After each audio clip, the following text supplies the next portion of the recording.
Before all of this, I was tired. Not the kind of tired that sleep fixes. The kind that shows up in your body first. I was working on a project that paid very well. On paper, everything looked right. But the environment was highly controlled. Every decision questioned. Every step monitored.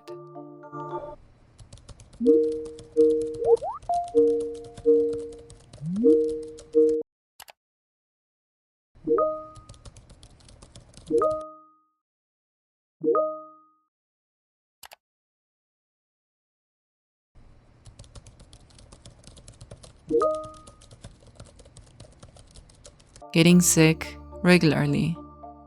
Nothing dramatic, just enough to notice and ignore.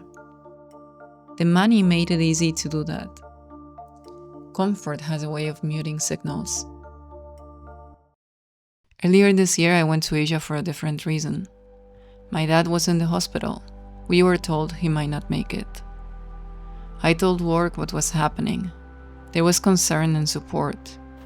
But then came suspicion. I was told I need to come back immediately, because otherwise, I might be sipping mojitos on a beach. I didn't argue, I didn't explain, I just took note. As my contract extension approached, I started asking myself a question I had been avoiding. Is this still the right place for me? I shared that hesitation with the client. They withdrew the offer. In a way, they made it easy. I didn't have to choose anymore. Or at least, that's what I thought. So I did what felt obvious. I started planning a break. Tickets booked. And then emails started coming in. Contract extensions, new offers, more money. It felt confusing. Hadn't they already made their move? What was this now? The inbox started filling with temptation, as if the system was testing whether I really meant it. It didn't change my decision. I talked to my family. I told them how miserable I'd been feeling, how drained I was. And they said something simple. Why would you be there? You won't be working with him anymore. That landed. Around that time, I went for a walk. No music, no plan. I remember stopping, waiting for one of those big, responsible revelations. What I got was, fuck it. So I booked more tickets. I wasn't just taking a break anymore, I was stepping out. Bad weather behind, a change of rhythm, and then I arrived to more rain. Different place, same weather. At least it was warm. Things didn't unfold smoothly. Plans shifted, so I moved again.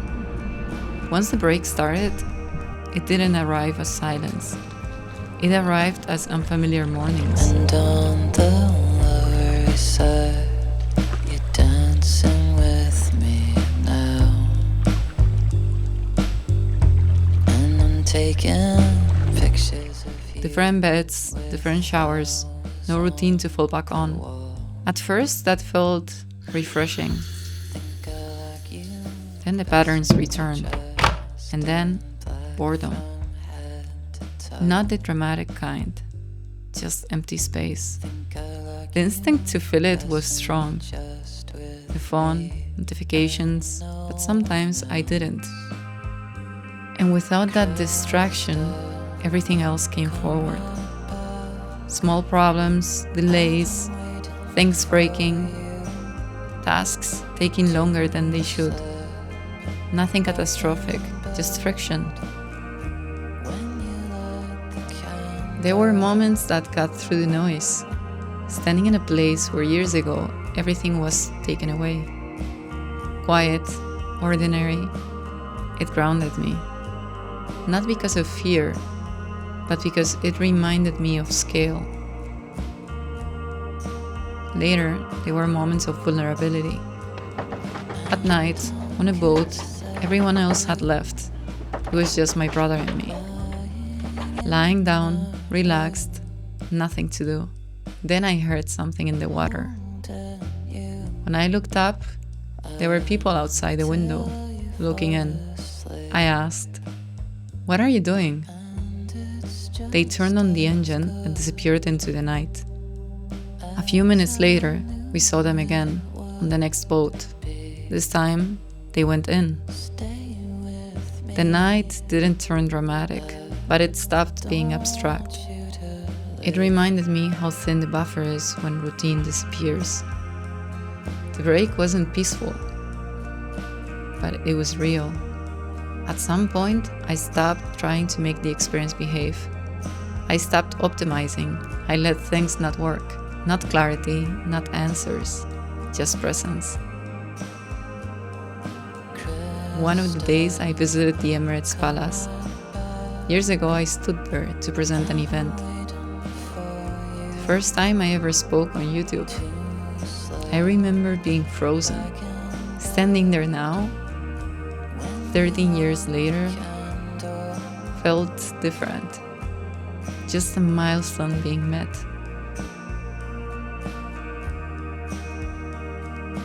I'm still in the middle of this break, still unresolved, but I'm listening.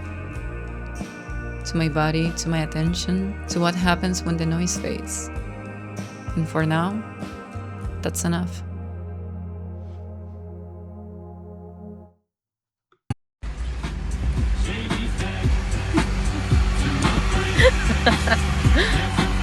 Guess who's back? Guess who's